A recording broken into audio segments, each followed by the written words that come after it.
Yeah, we chatted a little bit. Some of the people in the room may have been with me. We chatted about social. This is pretty much an extension of that. We're going to be talking about the Internet of Things. And we're starting with the Cat in the Hat, which I presume you've all, read up on at some point. The Cat in the Hat is an amazing story because it really is a very contemporary story. You had Sally at home and everything was fine. Of course, it was raining outside and it's a little bit boring. But generally, the house was in order, right? And the Cat in the Hat came and created absolute chaos, especially when thing 1 and thing 2 popped up, right? And they had to take everything and balance it, and you had toasters and ovens all flying around the place with the fish in the bowl, right? And it created absolute chaos. And that chaos is what I'm going to be talking to you about today. So we're going to be talking about your house is in order. Right? A little bit boring maybe, but your house is in order, your hotels are in order, and something's going to happen, and I call it the second mobile revolution, which is what I'm talking about today, which is the Internet of Things. In order to set the stage for that, I wanted to talk about innovation, just generally. Because obviously revolutions don't just happen once, they happen repeatedly through history. And so let's sort of just take a sort of look back in time. So there's this wonderful gentleman called Bertrand Russell, who wrote many books. In 1912, he had an anecdote in one of his books, and he talked a bit about innovation. I'm also going to just sort of put a contemporary spin on that by speaking about Nassim Taleb, who wrote The Black Swan. So with Bertrand, he talked about a chicken, right? He talked about the benevolent farmer. Okay, so chicken's happy, right? Fed every day, has a warm coop. Life couldn't be better, The chicken's saying, oh my gosh, I've got this amazing farmer, he's my friend, I run out when he comes in the morning and feeds me and everything's good. But the problem with the chicken is, the problem we probably all have, is it's difficult to learn from the past. So every day we fed, it's all good, but then suddenly, bam, and life's not so good anymore. Right? That benevolent farmer is not so benevolent anymore. And so Nassim basically plays with that same theme. And he says, more in a contemporary sort of US context, you got the turkey. And same thing, turkey, all happy, being fed stuffed. And especially around Thanksgiving, oh my gosh, that turkey's so happy. And then, you have surprise, bam. And this is the problem with innovation, is it's not a simple progression. You have what Nassim talks about all the time, which is black swans. And so they're all white swans until there's a black swan, right? And it's difficult to learn from the past because usually we habituate that and it's all white swans, and so swans are white, and then bam, there's a black swan. And black swans, the problem with black swans, especially contemporary black technology swans, is they're happening at a faster and faster pace, right? So if you look at a chart of 50% penetration of technology, so 50% ownership, 50% usage in the US of technology over the last 100 years. And you can just follow the technology. Car took 84 years to reach 50% penetration. Aeroplanes, telephone, electricity, and then you get use of contemporary technologies and it's bam! And we know that, right? Because within our lives, technology has launched and we've gone, wow, look at that, and then suddenly it's ubiquitous, overnight. And so we're sitting here and we're saying innovation's happening, and it's happening so fast. How do I keep up? What do I invest in as a hotel? What do I invest in to keep up and be relevant and drive revenue and the big ROI, right? So what do I invest in? How do I justify that investment? And so you have these black swans, right? And they're happening so rapidly. And let's just take one sort of vertical, just sort of social. So you had, Google that popped up, and amazing. You go in there and use it ubiquitously. But Google didn't see the black swan, which was social within the internet, right? And so while it was, to be honest, Google didn't even start off as a search engine, right? They were going to sell that part of the business, but they kept it, and it's probably a good thing for them they did. But they were sitting there, happy as a clam, or now I guess that's a mixed metaphor, happy as a chicken, and then bam, Facebook comes in and says, hey, we'll do this thing called social. But then Facebook didn't realize that if they actually made that sort of social communication pithy and succinct, that they could develop a new channel, which was micro social content, micro content. And then, if Twitter had worked out that image blogging was so important to that, they could have layered in images earlier and owned what Instagram owns today. And then Instagram, if they had just realized that if they had put a timestamp on those images, they could have been Snapchat. Right? And so these are all sort of minor black swans, right? And then we don't really know sort of what's next, and Snapchat's sitting there going, what's next? And they're all trying to do innovative stuff, and some of it's sticking, some of it's not, but we don't know, right? There's applications like Whisper and Secret, which allow you to do anonymous, postings and things like that, haven't really taken off, so we don't know. But there will be one. And that's the challenge in every industry. Payment, everything that we touch. Electronic distribution, they'll all have their black swans. And so when you look at mobility, and you look at the story of mobility, and when I talk about mobility, I'm talking about the mobile consumer. I'm not talking about technology, I'm not talking about mobile phones, I'm talking about the mobile consumer. The mobile consumer, and at least, the Cat and Hat Sally's mom and dad have a very different day to what their mom and dad had. And their day is made up of screens. Right? So you wake up in the morning on one screen, and then you move through various screens all the way through your day. And I'm a director of the Location-Based Marketing Association. Location is mobility. Because really, that's the definition of mobile, is that you move. Right? You move your screen. It's either portable or it's a native small, one-fisted screen. And understanding that narrative is essential to our business. We know that. That's not a secret.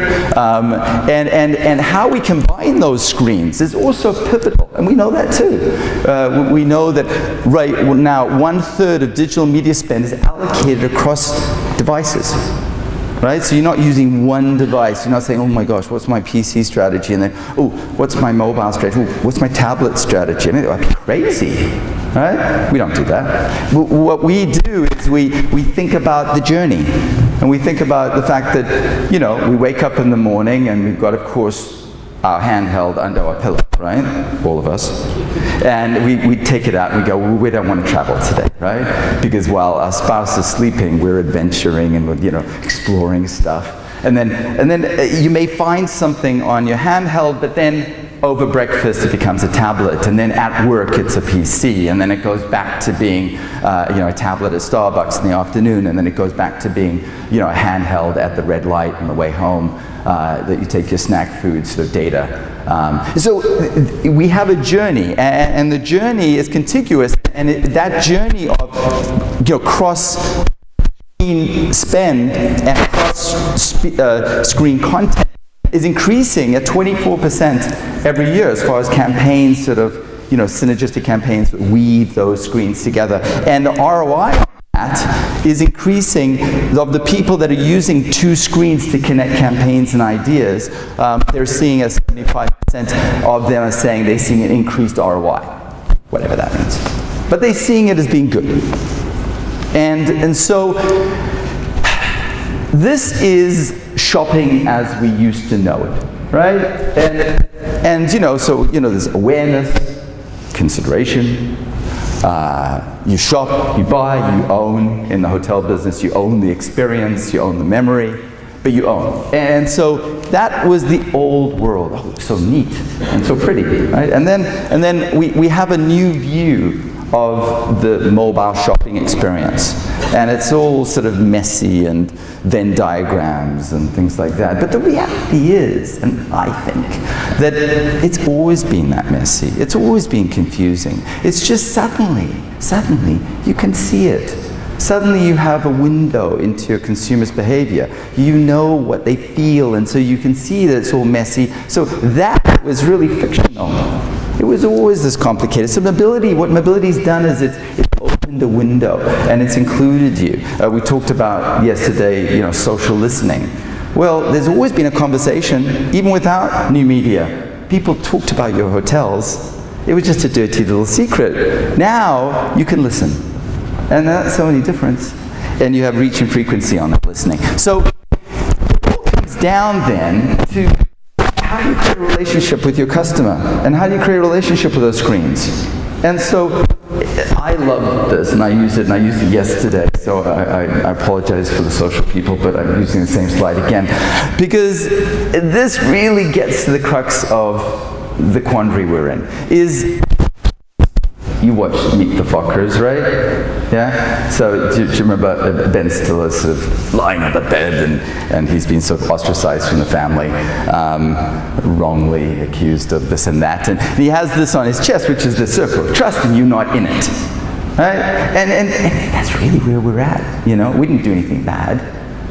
But we've been accused of being, not keeping up with the times, and somewhere along the line, our loyalists, our customers, are, talking among themselves and having a great time, and suddenly our brand is sort of out there, and we want to get back in, right? And that's our task as electronic folk, is to say, how do we get back into the circle of trust? The problem is that our strategy to get back in the circle of trust is to do that.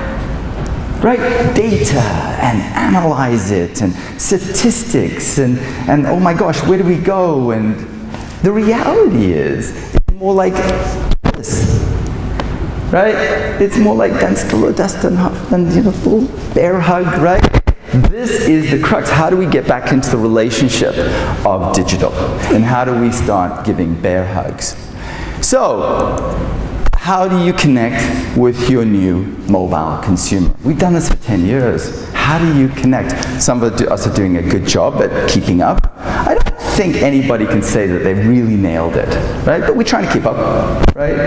And so I'm going to take you back in time a little bit, and we'll take a little bit of a journey, right? So we're going to start here in Comdex, the now defunct Comdex show that was in Vegas. I think it was around 2001. And so Bill's there, and he's launching the tablet PC, right? It was huge. This was going to be not only great, not only an evolution in experience, it was also going to be super cool, right? And Bill said, oh my gosh, it's going to work because all our developers are taking it home. They want to play with it. It's going to be great. This is the revolution. It's going to happen. And what happened? 2 quarters in to sales, they pulled it. 2 quarters in. And I don't think they sold more than 150,000 of the units. And why did they do that? Because it was evolutionary. This was a chicken. Right? What happened in 2007, the revolution hit. You had Steve Jobs come on the stage, right? And he had something which was super duper cool. It was approach to technology. It wasn't technology. It was an approach to technology which humanized it. What really did he present in 2007? The technology was there. Compactive touch. Everything that was in that phone pretty much had been there since, I think, 1999, Andrew Shue got the patent on compactive touch, pinch and zoom, right? The ability to touch the screen and expand the screen and make all the technology seem as if it's part of the way you interact, humanize data. it was there as far as patents go. The year before, actually even the season before Christmas, because this was launched in spring, LG launched the Prada phone. And the Prada phone, well, as you can probably imagine, was nicely designed, and it had compactive touch. So everything was there. Why was this such a revolution, and Bill's technology is such an evolution? Why was this the black swan? Because he managed to avoid fixating on the technology and understood the consumer and how they engaged with data, how they engaged with technology. And so he delighted a whole bunch of folk, right? And so when you look at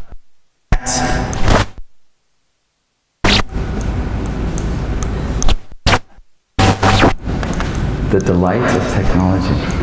Oh, good. So when you look at the delight that this technology brought to the world, and other folk like Samsung who emulate some of that technology, it's sometimes better and more ergonomically sound phones with different screens, but they sort of got the whole idea of humanizing the data. People started lining up. It was phenomenal. They wanted this so badly. They wanted this phone because it was giving them a new window into the way that they worked. You lined up around the block for the new iPhone. The delight, the joy that these devices brought people was uncanny, really. You know,